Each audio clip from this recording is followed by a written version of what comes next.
अगस्त 1947। Madras presidency, Tamil Nadu. विशिष्ट लोगों का एक समूह अपने जीवन काल की एक ऐतिहासिक यात्रा की तैयारी कर रहा था। उन्हें एक महत्वपूर्ण कार्य संपन्न करने के लिए आमंत्रित किया गया था। एक शासक से दूसरे शासक को सत्ता हस्तांतरण की प्रक्रिया को विधि विधान के साथ पूर्ण करने का कार्य सौंपा गया था। किस दिशा में कूच कर रहे थे ये लोग? दिल्ली। भारत अपनी स्वतंत्रता के समीप था। ब्रिटिश शासन से मुक्ति की बेला थी। स्वराज के लिए संघर्ष में हजारों गिरफ्तार हुए और मारे गए, और दशकों बाद राष्ट्र अपने लक्ष्य के समीप था। वो लक्ष्य था स्वाधीनता, स्वतंत्रता। अब अंतिम वाइसरॉय लॉर्ड माउंटबेटन को एक महत्वपूर्ण कार्य करना था, भारतीयों को उनका स्वराज्य सौंपने का कार्य। परंतु उनके सामने एक सवाल था, स्वराज्य को किस प्रकार सौंपा जाए। ऐसे में हाथ मिलाने की रस्म शायद ही काम आए। तो इस गौरवशाली क्षण के प्रतीक के रूप में कौन सी रस्म अपनाई जाए? उन्होंने पंडित जवाहरलाल नेहरू के सामने अपना ये सवाल रखा। यह एक उचित सवाल था जिसके बारे में विचार विमर्श की आवश्यकता थी। नेहरू जी ने यह प्रश्न जाने माने स्वतंत्रता सेनानी श्री सी राजगोपालाचारी के सामने रखा, जिन्हें राजा जी के नाम से जाना जाता था। वे तमिलनाडु से थे। नेहरू राजा जी की विद्वता और भारतीय परंपराओं और सभ्यताओं पर उनके ज्ञान का सम्मान करते थे। राजा जी को इसका समाधान भारत के गौरवशाली अतीत में मिला। तमिलनाडु के चोला साम्राज्य में, जो भारत के प्राचीनतम और दीर्घकाल तक चलने वाले साम्राज्यों में से एक था। एक चोला सम्राट से दूसरे सम्राट को सत्ता का हस्तांतरण नीति परायणता के प्रतीक अर्थात सेंगोल सौंप कर किया जाता था। भगवान शिव के आशीर्वाद का आवाहन करते हुए उस समय के महंत द्वारा सेंगोल को आशीष प्राप्त होता था। क्योंकि चोला शिव के प्रबल भक्त थे, उनके द्वारा स्थापित हजारों वर्ष पुराने मंदिरों में आज भी पूजा की जाती है। राजा जी ने इसी परंपरा और समारोह के आयोजन की सलाह दी, जिसे नेहरू जी ने स्वीकार किया।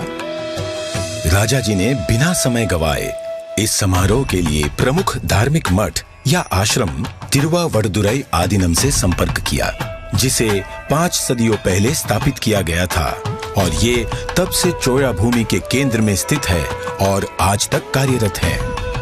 तत्कालीन मठ प्रमुख 20वें गुरु महासन्निधानम श्रील श्री अंबलवाना देशिका स्वामी ने अपनी अस्वस्थता के बाद भी इस कार्य को स्वीकार किया। उन्होंने सेंगोल बनाने का दायित्व मद्रास के प्रसिद्ध स्वर्णकार वुम्मड़ी बंगारू को सौंपा।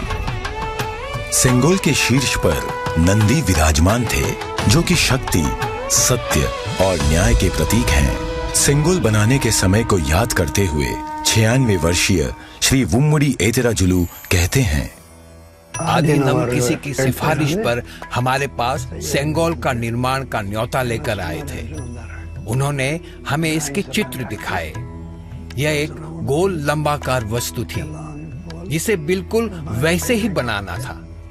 यह एक महत्वपूर्ण स्थान पर जा रहा था, इसलिए उच्च गुणवत्ता आवश्यक थी। हमें इसके निर्माण का आदेश मिला। यह चांदी से बना था, जिस पर सोने की परत थी। आधीनम के सानिध्य में इस निर्माण से जुड़कर मैं बहुत ही प्रसन्न था।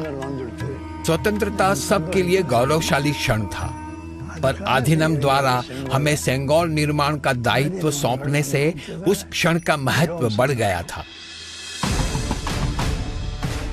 परम पावन मठ प्रमुख ने उप प्रमुख श्रील श्री कुमारस्वामी तंबिरान, आदिनम के ओदुवार विशेष गायक माणिक्यम और नादस्वर विद्वान TN राजरत्नम पिल्लई को आयोजन संपन्न कराने का दायित्व सौंपा। ये दल एक विशेष विमान से दिल्ली पहुंचा। 14 अगस्त 1947 की रात्रि को श्रील श्री कुमारस्वामी तंबिरान ने रीतिनुसार सेंगोल को लॉर्ड माउंटबेटन को सुपुर्द किया।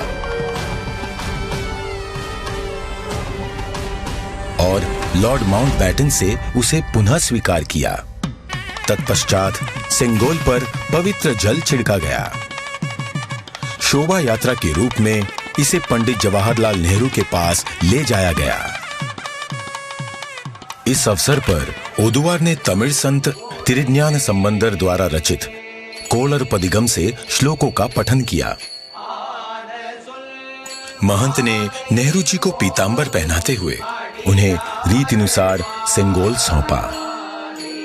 अडियारगल वाणिल अरसालवार आणई नमते, अर्थात ये हमारा आदेश है कि ईश्वर के अनुयायी राजा स्वर्ग के समान शासन करेंगे। इस वाक्य से श्लोक का समापन हुआ। इस प्रकार 1000 वर्ष पूर्व की सभ्यतागत प्रथा के अनुसार दक्षिण और उत्तर के असाधारण एकीकरण द्वारा राष्ट्र को एक सूत्र में पिरोते हुए शासन का हस्तांतरण हुआ।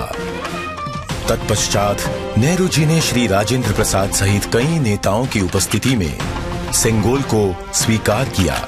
आगे चलकर श्री राजेंद्र प्रसाद भारत के प्रथम राष्ट्रपति बने। इस ऐतिहासिक घटना का उल्लेख व प्रकाशन राष्ट्रीय और अंतर्राष्ट्रीय मीडिया में किया गया। 25 अगस्त 1947 की टाइम पत्रिका ने भी इसे प्रकाशित किया।